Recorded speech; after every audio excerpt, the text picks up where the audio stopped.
Hello, folks. Today's show is about cheap shit from China. I'm going to explain it. I'm going to give a little simplified lesson on Economics 101. So here we go. Welcome, folks, to Between the Left and the Hard Place. I'm your host, Dean Charles. We're a center-left podcast. And today I'm going to talk about cheap shit from China, why we need it, why we live in a global economy, why people are dependent on goods, explain to you a little about economics, hopefully a little bit very simplified version, economics for dummies on a very specific category, which is imports from everywhere around the world. So first I want to clarify, when I say China, I mean other countries too. There's the Philippines, Taiwan, India, other places that we import goods from in the United States. But I'm just going to use the word China because most of the goods come from China. I'm just going to use China as, when I say China, I mean everywhere, right? Hope you can understand that. Anyway, I don't want to get too complicated here. Hopefully we can get into why I disagree with tariffs and what Donald Trump is doing and why we're in an inflationary period in our country right now. And because for years and years, we were in a deflationary period. And it all started with a man named Sam Walton, the founder of Walmart. And if old Sam was still alive, I believe he'd probably be as wealthy as Elon Musk. I mean, all his family members certainly have enough money to add up to hundreds of billions. I don't know where it adds up to, but if he was alive personally, he was an innovator. I'm sure he'd have just as much as Elon Musk. Maybe not quite. I don't know. But anyway, let me explain what Sam Walton did. In his infinite wisdom, he decided that he would go around the world and make products, and for anywhere he could get it as cheap as possible. And most of the time that was China, but there was other countries also, right? So it didn't matter what category it was in, clothes, electronics. Just walk into a Walmart, you can see even food and whatever industry you're talking about, jewelry, makeup, hair products, all the products that we use on a daily basis, toothbrush, toothpaste, any, individual care items, there's all kinds of items that we rely on and we're dependent on that we hope to get at a cheap price. But old Sam he figured out that if he went and bought it as cheap as possible anywhere in the world and then brought it back to the United States and passed that savings on to the consumer, people would buy it. People would like that. And they did. It virtually changed the economy in the United States. Sam Walton changed the economy in the United States with this thought, with this process. Let me explain to you why. People in general, and it's kind of human nature, like to pick and choose what they spend money on and what they don't, right? People will save money here so they can spend it over here, right? Some people don't mind buying a used Hyundai, right? Because all they care about is getting from point A to point B. They just want a mode of transportation that's cheap and reliable, okay? Other people want a BMW with all the bells and whistles. That's their prerogative also, right? They want it to look like a freaking spaceship. It makes them feel good. It makes them feel comfortable. It's easy to drive, whatever their reasons for wanting that. They want it. And they're willing to spend the money on that. The idea is that they get to choose. People get to choose. And you do that with products, all the products that you buy, right? People might eat ramen for months so that they can buy a $2,000 ticket to a Taylor Swift concert, right? People do that. That's their prerogative. They want to do that.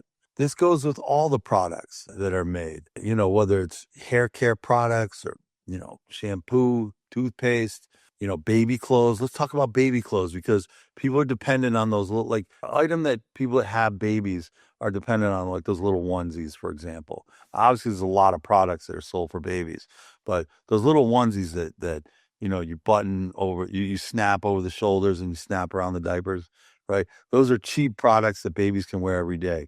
Usually you have 2 or 3 of them because you'll wash them every day. And they last, anywhere from 2 to 3 weeks to a month because the babies grow out of them. But they're made very cheap. If you walk into Walmart, Sam Walton started getting those made really, really cheap in China. How do they make them cheap? Because they have slave labor.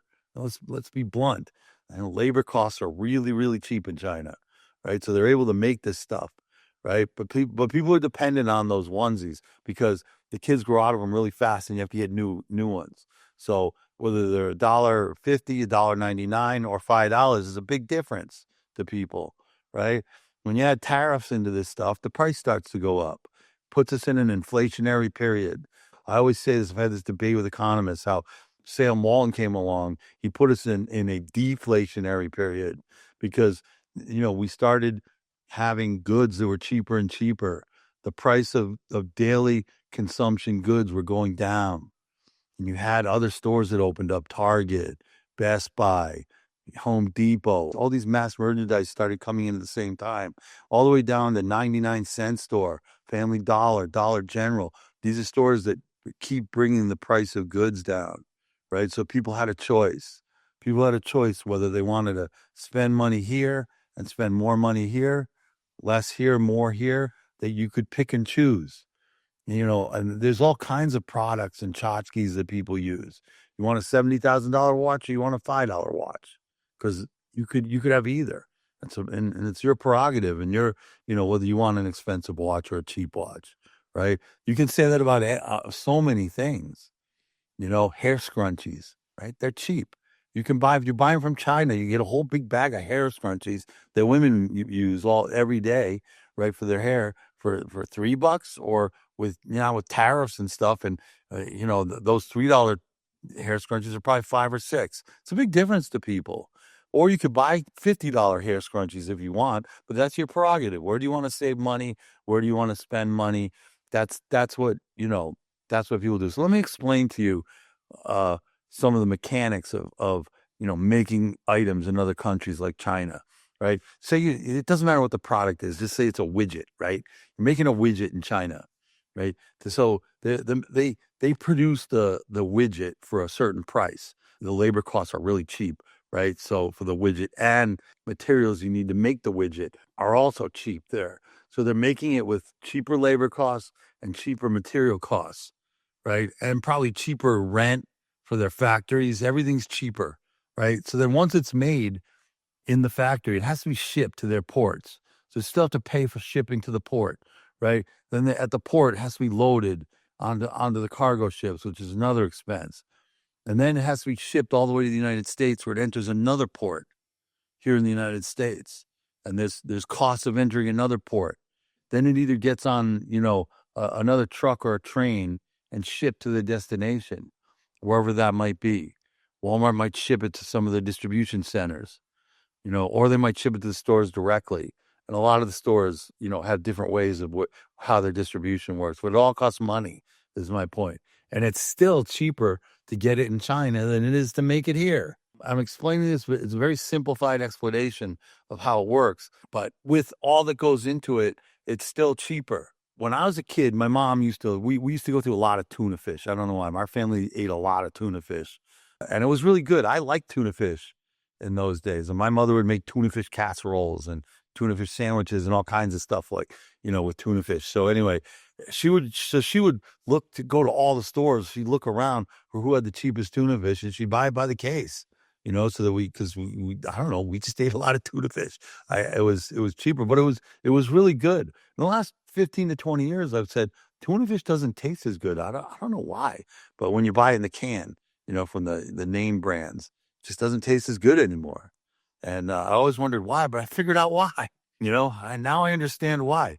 Because most of the tuna fish is caught off the coast of California, and then you know what they do with it? You think they bring it to the United States to package it and ship it out to the stores? No, they freeze it, send it to China, where it's packed and canned and shipped back to the United States. How are you going to keep the quality up on that? But it's cheaper to ship it to China, But now you start adding tariffs to that, right? And that price goes up and the quality goes down. Why would you buy it? I'm not. I don't like it anymore. I don't know why. I'm willing to pay a higher price for the tuna fish, the wild caught tuna that they like in Whole Foods or something that they advertise. Tastes a little better to me. That's something that I'm willing to pay a little more for. But that's just me. I don't want to get into it with everybody's different feelings on that. But listen, I'd love to hear your comments on this stuff, because I think our economy is dependent on cheap shit from China. Is the point I'm trying to make. we can't thrust ourselves into an inflationary period, which we have with tariffs and the idea that we're going to produce this stuff in the United States because it's not possible. Are there things that we have to produce here? Yes. And that's the things that I believe we should concentrate on. We already started with chips, microchips.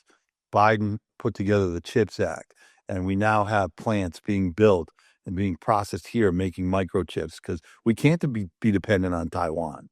That could get cut off in a minute, right? And that's why we did it. The same goes for prescription medicine. We have to start producing prescription medicines in the United States.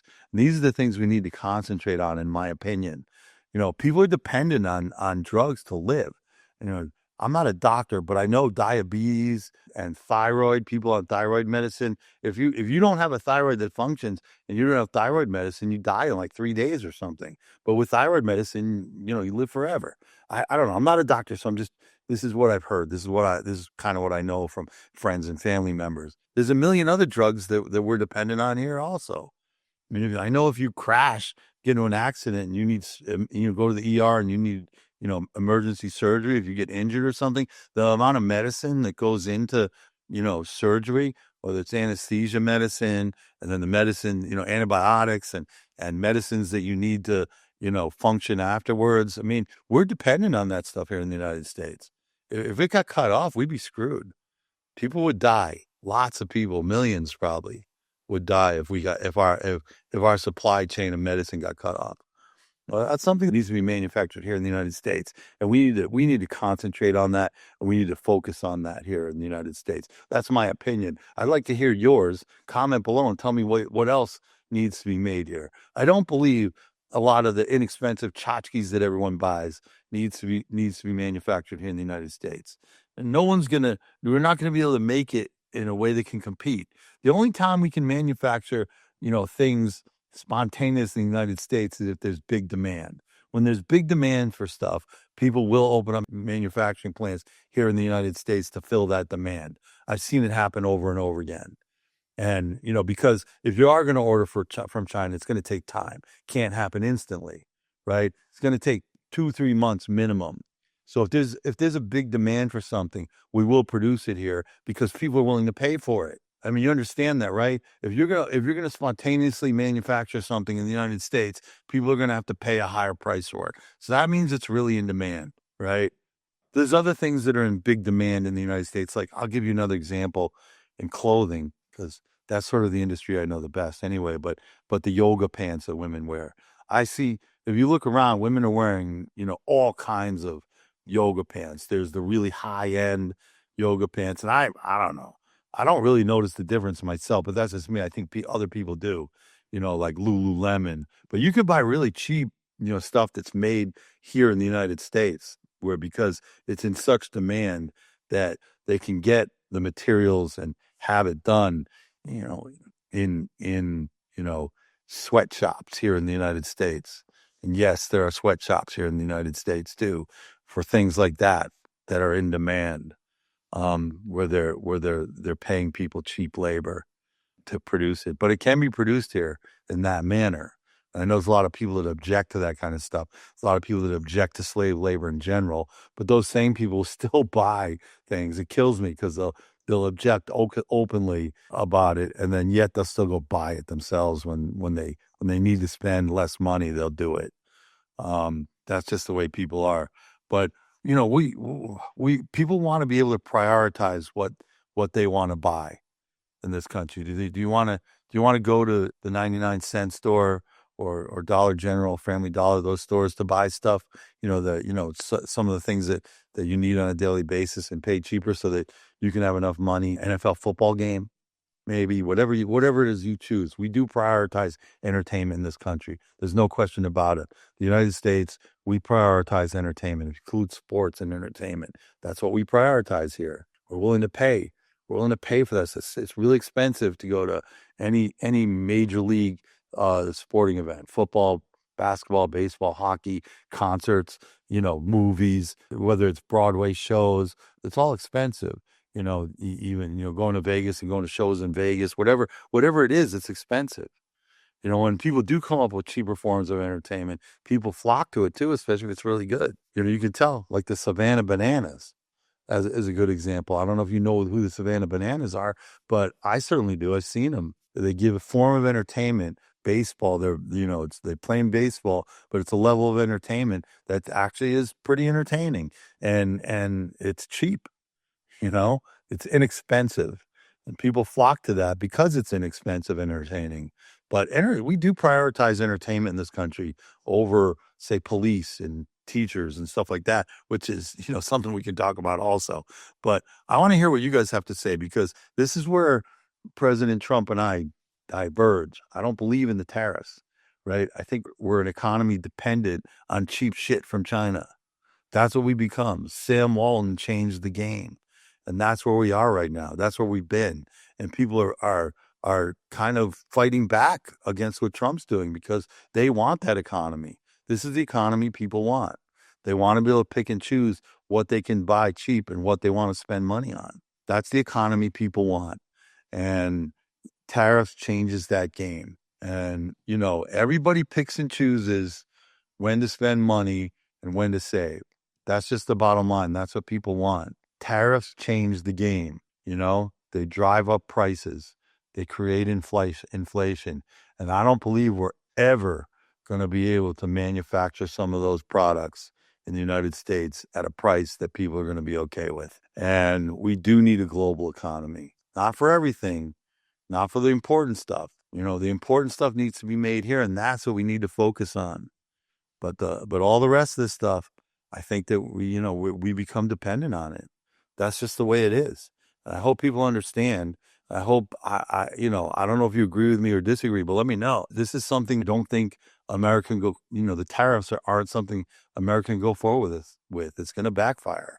And that's just the bottom line. But let me know what you think. I appreciate you listening. Let's talk more about it in the future. Thanks.